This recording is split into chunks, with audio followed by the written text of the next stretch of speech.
One India Tamil நேயர்களுக்கு வணக்கம். இலங்கை தேர்தலுக்காக நம்முடைய இலங்கை பயணத்தில் நம்ம இன்னைக்கு யாழ்ப்பாணம் வந்திருக்கோம். இப்போ நம்ம யாரை சந்திக்க போகிறோம் அப்படின்னா, மஹிந்த ராஜபக்சேவினுடைய ஸ்ரீலங்கா பொதுஜன பெரமுன கட்சியின் சார்பில் யாழ்ப்பாணத்தில் போட்டியிட்ட திரு கீதநாத் காசிலிங்கத்தை வந்து சந்திக்க போகிறோம். நீண்ட நாட்கள் கழித்து மஹிந்த ராஜபக்சேவினுடைய எஸ்எல்பிபியினுடைய மொட்டு சின்னத்திலேயே யாழ்ப்பாணத்தில் வட இலங்கையில் போட்டியிடுற வேட்பாளர் இவருக்கான ரெஸ்பான்ஸ் எப்படி இருந்தது? ஏன்னா எஸ்எல்பிபி கட்சிக்கு தமிழர்கள்கிட்ட ஒரு எதிர்ப்பு இருக்குது அப்படிங்கிற மாதிரியான ஒரு கருத்து தான் நம்ம இந்தியாவிலேருந்து பார்க்கும்போது இருக்கும். ஸோ அவருக்கு யாழ்ப்பாண மக்கள் என்ன மாதிரியான வரவேற்பு கொடுத்தாங்க, இந்த அரசியல் சூழல்கள் எப்படி இருக்குது அப்படிங்கிற தொடர்பாக வந்து அவர்கிட்ட பேசலாம். சார் வணக்கம். ஓப்பனிங்கில் சொன்ன கேள்வி தான், எஸ்எல்பிபி கட்சிக்கு வடகிழக்கு மாகாணங்களில் வந்து ஒரு அதிருப்தி இருக்குது. ஏன்னா இறுதி போகிறப்போ அவங்க தான் ஆட்சியில் இருந்தாங்க அப்படின்றதுனால அதிருப்தி இருக்குது அப்படிங்கிறதான் நாங்கள் தமிழ்நாட்டில் இருந்து இலங்கை அரசியலை பார்க்குற பொதுவான பார்வை. இப்போ நீங்கள் அந்த கட்சியினுடைய வேட்பாளராக இங்கே யாழ் தேர்தல் மாவட்டத்தில் வந்து களமிறங்கியிருக்கீங்க. உங்களுக்கான ரெஸ்பான்ஸ் எப்படி இருந்தது? ரெஸ்பான்ஸ்னு பார்த்தீங்கன்னா வரவேற்பு இருக்கத்தான் செய்யுது. இப்போ வந்து இந்த முறை இருக்கிற பாராளுமன்ற தேர்தல் ரொம்ப ஒரு குழப்பமான சூழ்நிலையில் தான் போய் கொண்டிருக்கு. ஏன்னா மக்கள் வந்து குழப்பம் அடைஞ்சிருக்காங்க. மக்கள் இதுவரைக்கும் நம்பி வாக்களித்த அவர்களுடைய தமிழரசு கட்சியாக இருக்கலாம், மற்ற தமிழ் கட்சியாக இருக்கலாம், இன்றைக்கு வந்து ஒரு குழப்பமான சூழ்நிலை தான் இருக்கிறாங்க. மக்கள் அவர்களை நம்பி ஒரு ஏமாந்த ஒரு நிலைமைக்கு தான் இன்றைக்கு வடகிழக்கில் வந்து குறிப்பாக யாழ்ப்பாணத்தில் நிலைமை இருக்குது. மக்கள் சில தமிழ் கட்சிகளை வெளிப்படையாக எதிர்த்தாலும் எங்களுடைய கட்சி வேட்பாளரை வந்து கூப்பிட்டு கயக்கிறாங்க. சில குழப்பமான கேள்விகளுக்கு வந்து எங்களுக்கு பதில் கேட்குறாங்க. நாங்கள் அவங்களுக்கு பதிலை சொல்கிறோம். நாங்கள் நேர்மையாக அவங்களுக்கு பதிலை சொல்கிறோம். இதில் வந்து ஒளிவு மறைவுக்கும் ஒன்றுமே இல்லை. பிரச்சனை நடந்தது, இல்லைன்னா இல்லை. நாங்கள் வந்து மக்களுக்கு உண்மையை சொல்கிறோம். மக்களுக்கு நாங்கள் பொய்யை சொல்லி நாங்கள் வாக்கு சேகரிப்பில் ஈடுபடையில. நாங்கள் வந்து இதுவரைக்கும் வெளிநாட்டில் இந்தியாவில் இருக்கலாம், இந்தியாவில் சில ஊடகங்கள் வந்து ஒரு பிழையான தகவல்கள் வந்து பரப்பியிருக்கலாம். இந்தியாவில் இருக்கிற சில அரசியல்வாதிகள் தங்களுடைய அரசியல் ஆதாயத்துக்காக எங்களோட யாழ்ப்பாணத்தில் இருக்கிற எங்களோட பிரச்சனையை மூலதனமாக்கினவர்களும் இருக்கிறார்கள். சரிதானே? அதாவது சில சினிமாவில் சில சாதாரண இயக்குனர் இருந்தவர் இன்றைக்கு வந்து பெரிய பணக்காரராக இருக்கிறார் தமிழ்நாட்டில். அதெல்லாம் வந்து எங்களோட மக்களோட பிரச்சனையை வச்சு தான், எங்களோட மக்களோட பிரச்சனையை வந்து பிழையாக சித்தரித்து இந்தியாவில் வந்து இந்தியன் மக்களை வந்து மாற்றி கொண்டிருக்கிறாங்க. கடைசியில் வந்து வடகிழக்கில் இருக்கிற தமிழ் மக்களுக்கும் இந்தியாவில் இருக்கிற தமிழ் மக்களுக்கும் அவங்க ஒன்றும் செய்யலை. நாங்கள் வந்து இங்கே இருக்கிற மக்களுக்கு வேலை செஞ்ச கட்சி. நாங்கள் வந்து 2009 யுத்தம் நிறைவடைஞ்ச பிறகு உங்களுக்கு வந்து பார்த்தீங்கன்னா தெரியும், இங்கே பார்த்தீங்கன்னா நீங்கள் யுத்தம் நடந்த மாதிரி ஏதாவது ஒரு இது இருக்கா? அதாவது நாங்கள் யுத்தம் முடிஞ்சு 2009 முடிஞ்ச பிறகு ராஜபக்சே வந்து 2014 மட்டும் ஆட்சியில் இருந்தார். அன்னைக்கு வரைக்கும் தமிழ் மக்களுக்கு இருக்கிற பாதைகளில் இருந்து, ரயில் பாலங்களில் இருந்து, வைத்தியசாலைகள், பாடசாலைகள், உட்கட்டமைப்பு வசதிகள், வீட்டு திட்டங்கள், லட்சக்கணக்கில் வீட்டு திட்டம் நாங்கள் எங்கள் அரசாங்கத்தில் செஞ்சுருக்கோம். மஹிந்த ராஜபக்ச தமிழ் மக்களுக்கு எதிரானவராக இருந்தார். அவருக்கு தமிழ் மக்கள் வாக்களிக்க மாட்டார்கள் உண்மையாக இருந்தால் அவரே இதை செய்யணும். அவர் தெற்குக்கு அவருடைய ஊரான ஹம்பாந்தோட்டைக்கு என்ன செஞ்சாரோ அதை விட ஒரு பங்கு மேலதிகமாக தான் வடக்குக்கு செஞ்சுருக்கார். இந்திய மக்கள், குறிப்பாக தமிழ்நாட்டு மக்கள் வந்து இந்த பொய் பிரச்சாரங்களை நம்பக்கூடாது. தமிழ்நாட்டிலேருந்து யாழ்ப்பாணம் வந்து ஒரு 40 நிமிஷம் தான். ஏர் டிக்கெட் பார்த்தீங்கன்னா ரொம்ப கொஞ்சம் காசு தான். வந்து பாருங்கள், வந்து இங்கே மக்களோட பேசுங்க. உங்களுக்கு சொல்கிற சில அரசியல்வாதிகள் தங்களுடைய அரசியலுக்காக அதை வந்து சொல்கிறாங்க, அவங்கள நம்பாதீங்க. நீங்களே வந்து பாருங்கள், இங்கே இருக்கிற மக்களோட கதைங்க, இங்கே இருக்கிற அபிவிருத்தியில் பாருங்கள். இதெல்லாம் எங்கட ஆட்சியில் செஞ்சது தான். இங்கே வந்து ஒரு போர் நடந்த பூமி இது. 30 வருஷமாக நாங்கள் ஒரு போரை அண்டி தான் நாங்கள் வாழ்ந்துருக்கிறோம். என்னுடைய வாழ்க்கையிலையும் என்னுடைய அரவாசி காலம் வந்து போரோடு தான் போனது. நான் கொழும்புல இருந்தாலும், யாழ்ப்பாணத்தில் இருந்தாலும், மட்டக்களப்பில் இருந்தாலும், எல்லா இடத்துலையும் பிரச்சனையும் இருந்ததுதான். போரோடு வாழ்ந்து இப்போ நாங்கள் ஒரு சமாதானமாக வாழ்ந்தோன்ட்ருக்கோம். மற்ற இனங்களோட எந்த ஒரு மனக்கசப்பும் இல்லாமல் நாங்கள் இப்போ வாழ்ந்தோன்ட்ருக்கோம். மக்கள் வந்து இங்கே பார்க்கணும். இந்த போலி அரசியல்வாதிகளும் போலி ஊடகங்களும் சொல்கிறது மக்கள் நம்பக்கூடாது. இப்போ உங்களை மாதிரி நீங்கள் வந்து இங்கே பார்க்குறீங்க, நீங்கள் வந்து எங்கள்கிட்ட கருத்து கேட்குறீங்க, எல்லாரும் மீட் பண்ணுறீங்க, எங்களையும் மீட் பண்ணுறீங்க, மற்றவங்களையும் மீட் பண்ணி இந்த மாதிரி கருத்துகள் வந்து தமிழ்நாட்டு மக்களுக்கு போகணும் என்றதான் எங்களுடைய கருத்து.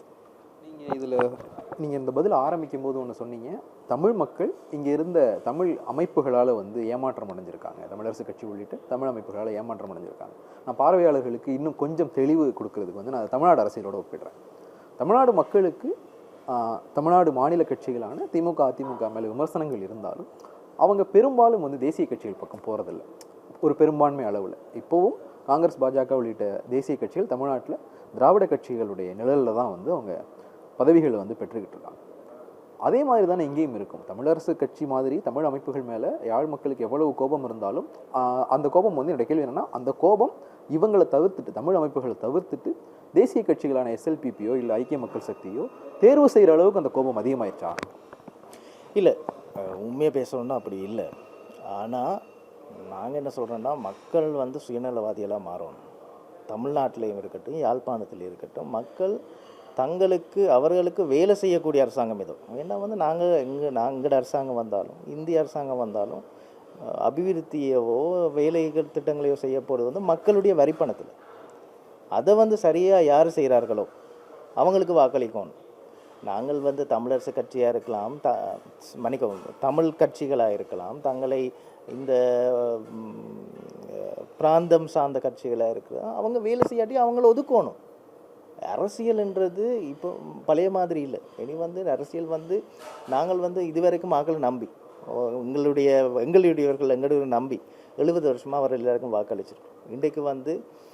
இன்றைக்கு நாங்கள் வேலைவாய்ப்பு இல்லாமல் இருக்கோம். தமிழ் இளைஞர்கள் வந்து பெருவாரியாக வந்து வெளிநாட்டுக்கு போகிறாங்க, இந்தியாவுக்கு அகதிகளாக போகிறாங்க. என்னத்துக்காக? இங்கே வந்து பொருளாதார நிலைமை வந்து சரியில்லைன்றதுக்காக. அதை வந்து மாற்றணும் இல்லையா? அது மாத்திர கடமை யார்கிட்ட? அது மாத்திர கடமை வந்து அரசியல்வாதிகள்கிட்ட தான் இருக்குது. ஸோ அந்த வேலையை சரியாக செய்கிற யாராக இருக்கிறாங்களோ அவங்கள்ட்ட தான் போகணும். இப்போ நாங்கள் ஒரு பிரியாணி சாப்பிட்றோம்னா பாய் கடைக்கு தான் போகிறோம், சைவ கடைக்கு போகிறோம். அதை மாதிரி நமக்கு வேலை செய்யக்கூடியவர் யாரோ அவங்கள தான் மக்கள் தெரிவு செய்யணும். அதே போல் தான் இப்போ இருக்கிற தமிழரசு கட்சி தமிழரசு கட்சியில் தமிழ் கட்சிகள் என்று கூறிக்கொண்ட ஒரு 4-5 கட்சி இங்கே இருக்குது. அவர்களில் பெரும்பாலான அரசியல்வாதிகள் இங்கே இருக்கிற பிரச்சனைகளை அரசியல் மூலதனமாகித்தான் அரசியல் செய்கிறார். இன்றைக்கு வரைக்கும் மக்களுக்கு அவர்கள் செய்தது என்ன? மஹிந்த ராஜபக்ச வந்து இங்கே இருக்கிற தமிழ் கட்சிகளை விட தமிழ் மக்களுக்கு உதவி செஞ்சுருக்கிறார். வீட்டு திட்டம் கட்டி கொடுத்துருக்கிறார். இது வரைக்கும் லட்சக்கணக்கில் வீட்டு திட்டங்கள் கட்டி கொடுக்கப்பட்டிருக்கு எங்களோட அரசாங்கத்தால். இது வரைக்கும் ரோடெல்லாம் பாருங்கள் எவ்வளவு நல்லா இருக்குது. ரயில் தண்டவாளங்கள், பாடசாலைகள், வைத்தியசாலைகள், மக்களுக்கு என்னென்ன வேணுமோ பார்த்து மஹிந்த ராஜபக்ச செஞ்சுருக்கிறார். தமிழ் கட்சிகள் என்ன செஞ்சாங்க? நாங்கள் வந்து பெருவாரியாக வாக்கு போடுற தமிழ் கட்சிகள் இது வரைக்கும் என்ன செஞ்சுருக்கிறாங்க? நீங்கள் வந்து உங்களுடைய அதிமுகவோ திமுகவோ அந்த கட்சிகளை வந்து நீங்கள் எங்களுடைய தமிழ் அரசியல்வாதிகளோட ஒப்பிடாதீங்க. ஏன்னா அவங்க வந்து அரசாங்கத்துலேருந்து வேலை செஞ்சுருக்கிறாங்க. இதே தமிழரசு கட்சிக்கு வந்து வடக்கு மாகாண சபை வந்து தமிழ் மக்கள் பெருவாரியாக வந்து வாக்களித்து 2012 ஒரு முதலமைச்சரை தெரிவு செய்ய என்ன செஞ்சார்? மத்திய அரசாங்கத்திலேயே மக்களுக்கு செய்யுங்கன்னு கொடுத்த நிதி வருஷம் முடிஞ்சு ஒன்றும் செய்யாமல் அந்த நிதி திரும்ப மத்திய அரசாங்கத்துக்கு போனது. ஏன் அந்த நிதியை ஒரு வேலை திட்டங்கள் அமைக்கக்கூடிய கூட லாய்க்கு இல்லாதவர்கள் தான் இவர்கள். நான் என்ன சொல்கிறேன்னா, நமக்கு உணர்வு இருக்கணும். நாம் தமிழன் தான், தமிழங்களுக்கு வந்து உணர்வு இருக்கணும். ஆனால் அதுக்காக வந்து நாங்கள் எங்களுடைய முன்னேற்றத்தை வந்து அதுக்காக வந்து நாங்கள் நிறுத்த இயலாது. நாங்கள் வந்து அதுக்காக அவர்கள் வந்து அவருடைய அந்த நான் தமிழன் எங்களுக்கு வாக்களிங்கன்ட்டு அந்ததுக்காக வந்து நாங்கள் எங்களுடைய முன்னேற்றம் எங்களுடைய அபிவிருத்தியை வந்து நாங்கள் சாக்ரிஃபைஸ் பண்ண இயலாது. ஏன்னா எங்களுக்கு இன்னொரு நாங்கள் யுத்தத்தால் 30 வருஷம் பாதிக்கப்பட்ட இனம். நாங்கள் வந்து இனி முன்னுக்கு போகணும். நாங்கள் வந்து இந்த நாட்டில் கௌரவமாக வாழ்கிறதுக்கு ஒரே ஒரு வழி வந்து கல்வி, எங்களுடைய பொருளாதாரம், எங்களுடைய வேலைவாய்ப்பு, எங்களுடைய இளைஞர்கள் வந்து முன்னேறது தான் நாங்கள் இந்த நாட்டில் எங்களுக்கு கௌரவமாக வாழக்கூடிய ஒரே ஒரு அதையும் நாங்கள் சாக்ரிஃபைஸ் பண்ணிவிட்டு என்ன செய்ய போகிறோம்? நான் மக்கள்கிட்ட கேட்குறது ஒன்று தான். எங்களுக்கு வந்து அரசியல்வாதிகள்கிட்டேருந்து ஒன்றில் தமிழ் கட்சிகள் வந்து மக்களுக்கு வேலை செய்யணும். தேர்தல் காலத்தில் மட்டும் சும்மா இந்த உணர்வுகளை மட்டும் கதைச்சு ஒன்றுமே செய்யாமல் இருக்கலாது. அவர்கள் வந்து வேலை செய்யணும். தமிழ் கட்சிகள் வந்து வேலை செய்வார்னா நானே சொல்லுவேன். நாங்கள் என்ன சொல்கிறேன்னா, தமிழ் கட்சிகள் காணாமல் போகக்கூடாது. நான் சொல்லல தமிழ் கட்சிகள் காணாமல் போகணும் இல்லை. எங்களுடைய பிரச்சனைகள் சார்ந்த விடயங்களை கதைக்கக்கூடியவர்கள் தமிழ் கட்சிகள் தான். ஆனால் அவர்கள் வந்து அபிவிருத்தியிலையும் வந்து இன்க்ளூட் ஆகணுமா? அவங்களுக்கு வந்து இல்லாமல் சும்மா வெறுமனையே உணர்வுகளை மட்டும் பேசிக்கொண்டிருந்தால் என்ன செய்யுது? அதில் மக்களுக்கு என்ன ஆதாயம் இருக்குது? அவர்களுக்கு ஆதாயம் இருக்கலாம், மக்களுக்கு என்ன ஆதாயம் இருக்குது? நீங்கள் வந்து ஒரு பியூரோக்ராட்டாகவும் இருந்தவர், பிரதமரினுடைய செயலகத்தில் பணியாற்றியவர். இந்த அரசாங்கத்து மேலே இப்போ இந்த ஏகேடி அரசாங்கம் இவங்க வந்து ஜேவிபி பாரம்பரியமான இந்திய எதிர்ப்பு மனநிலை கொண்ட ஒரு அமைப்பு. 71 87 2 முறை அவங்க வந்து இலங்கை அரசுக்கு எதிராக கிளர்ச்சி பண்ணியிருக்காங்க. 87 நடந்த கிளர்ச்சிங்கிறது மறைமுகமாக இல்லை நேரடியாகவே வந்து இந்திய அரசாங்கத்தை எதிர்த்து பண்ண கிளர்ச்சி, ஐபிகேஎஃப்க்கு எதிரான கிளர்ச்சி தான் 87 இறுதியில் நடந்தது. பாரம்பரியமான இந்திய எதிர்ப்பு மனநிலை கொண்டது. அவங்களால அரசுலையும் வந்து இந்திய எதிர்ப்பு மனநிலையை அமல்படுத்த முடியுமா? அப்படி அமல்படுத்தினா வெளியுறவு கொள்கை சார்ந்து இலங்கையினுடைய நலன்கள் சார்ந்து அது சரியா இருக்குமா? நீங்கள் ஒரு பியூரோக்ராட்டாகவும் இருந்ததுனால நீங்கள் இதில் கொஞ்சம் மோர் லைட் கொடுக்க முடியும்னு நான் நினைக்கிறேன். ஆமாம், ஜேவிபி அவர்களுடைய கொள்கையில் சிறிதளவும் மாறையில்லை. அவர்கள் எப்படி முந்தைய காலத்தில் இருந்தார்களோ இன்றைக்கு வரைக்கும் அவர்களுடைய எந்த ஒரு கொள்கையும் மாறினு தான் எனக்கு தெரியலை. இப்போ ஜேவிபின்ற பேரை வந்து மறைச்சு அந்த பழைய படங்களில் வந்து மாறுவேடம் போடுறேன்னு இதில் ஒரு மறு வச்சுன்னு வருவாங்க. அது மாதிரி பேரை மாற்றி இப்போ என்பிபின்ற பேரில் வந்திருக்கிறாங்க. அவர்களுக்கு அவர்களுடைய கொள்கைகள் வந்து அவர்கள் என்னென்ன வேலை செய்ய போகிறான்றது இந்த தேர்தலுக்கு பின் மக்களுக்கு வெளிச்சமாக வரும். இன்றைக்கு வரைக்கும் அடக்கி வாசித்து கொண்டிருக்கிறாங்க. அவங்க வந்து இப்போ எல்லாரும் சொல்கிறது வந்து ராஜபக்ச தான் இந்திய விரோதி, சீனாவுடைய நண்பர்னு. ஆனால் எங்களுடைய அரசாங்கம் தான் இந்தியாவோட மிக நெருக்கமாக வேலை செஞ்ச அரசாங்கம். எங்களுடைய அரசாங்கம் பிரச்சனையில் இருக்கேக்க இந்தியா தான் முன் வந்தது. எந்த நாடும் வரையில்லை, சீனா வரையில்லை, மற்ற நாடுகள் வரையில்லை. நாங்கள் வந்து பொருளாதார நெருக்கடியில் இங்கே இருக்கிற மக்கள் தத்தளிச்சு கொண்டு இருக்கேக்க மக்களை வந்து காப்பாற்றினது இந்தியா மட்டும்தான். 4.1 பில்லியன் US$ 6 மாதத்தில் கொடுத்துருந்தாங்க. அப்படிப்பட்டவர்கள் தான் இந்தியர். எங்களுடைய அரசாங்கம் வந்து அவர்களோடு மிகவும் நெருங்கி பழகினது, நெருங்கி வேலை செஞ்சது. இந்த சீனாவோடு தான் மஹிந்த ராஜபக்ச அவர் நேரடியாக சொல்லியிருக்கார், மற்ற நாடுகள்லாம் எனக்கு நண்பர்கள், ஆனால் இந்தியான்றது என்னுடைய உறவினர், அவரை நான் எந்த காரணம் கொண்டு விட்டு கொடுக்க மாட்டேன்னு சொல்லியிருந்தார். அதே போல் அவர் சொல்லியிருந்தார், இங்கே இந்த நாட்டை, அதாவது இலங்கை சாயிலில் வந்து எந்த ஒரு நாடும் வந்து இந்தியாவுக்கு எதிராக செயல்படுறது ஒருபோதும் விட மாட்டேன்னு சொன்னார். அதே போல் அவர் செஞ்சு காட்டினார். அதுக்கு பிறகு வந்த அரசாங்கங்கள் என்ன செஞ்சது? இப்போ ரணில் விக்ரமசிங்கே தான் இந்தியாவுடைய நண்பர் என்று வர்ணிக்கப்பட்டது. ஆனால் வந்து அவர் வந்தோடனே என்ன செஞ்சார்? அவர் வந்து ஒரு துறைமுகத்தை வந்து அப்படியே சீனாவுக்கு விற்றார். மற்ற போர்ட் சிட்டி நாங்கள் ஒரு சின்ன ஒரு நிலம் கொடுத்தோம், அதை வந்து பெருசாகி சீனாவுக்கு அப்படியே கொடுத்தார். மக்கள் வந்து உண்மையான தரவுகளை வந்து நம்பணும், ஃபேக்ட்ஸை நம்பணும். என்னென்ன செஞ்சுக்க யாராவது சும்மா ஒன்று சொன்னதுக்காக நாங்கள் உடனே நம்பக்கூடாது, ஃபேக்ட்ஸை நம்பணும். நீங்கள் கேட்ட கேள்விக்கு நான் திருப்பி வர்றேன். இவர்களுடைய மனநிலை வந்து நிச்சயமாக இந்தியாவுக்கு ஆதரவாக இருப்பதாக எனக்கு தெரியல.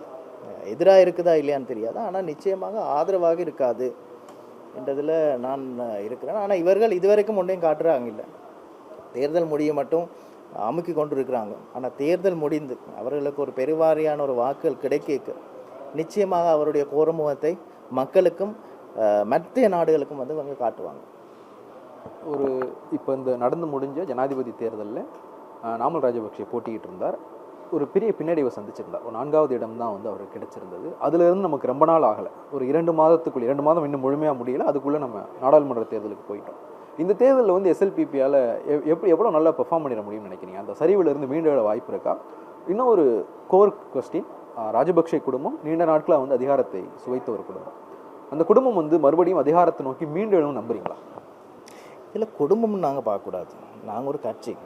அந்த எங்களோட கட்சியில் இருக்கிற எல்லாரும் வந்து மக்களால் தெரிவு செய்யப்பட்டவர். யாரும் வந்து மேலால் வந்து பாராளுமன்றத்துக்கு போயிடலாம். எல்லாரும் வந்து மக்களால் தெரிவு செய்யப்பட்ட எல்லா கட்சியும் விடுங்க.